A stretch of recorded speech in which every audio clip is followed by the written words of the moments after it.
Most diesel fuel injectors use the same basic design, made from heat-treated alloy steel. The actual shape will vary according to the application. The injector assembly has several main parts. The nozzle assembly is made up of a needle and body.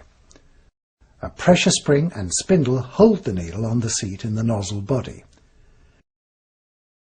A nozzle holder, sometimes called the injector body, may allow for mounting the injector on the engine and some method of adjusting the spring force applied to the needle valve.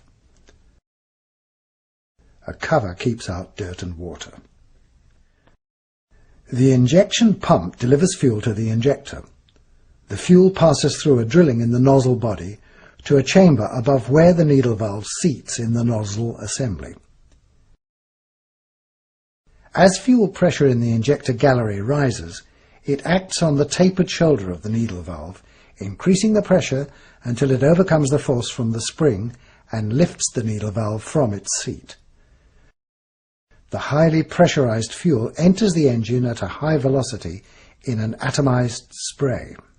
As soon as delivery from the pump stops, pressure under the needle tapered shoulder drops, and the spring force pushes the needle down on the seat, cutting off the fuel supply to the engine.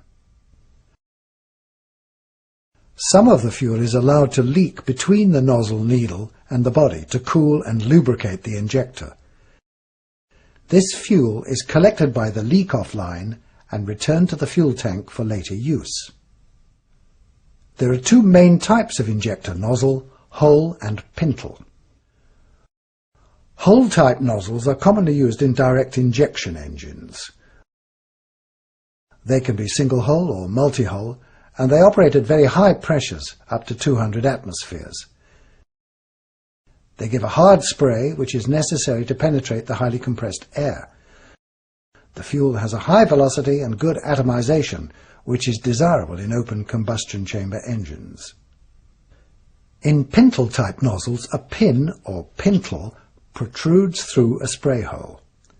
The shape of the pintle determines the shape of the spray and the atomization of the spray pattern. Pintle nozzles open at lower pressures than hole-type nozzles.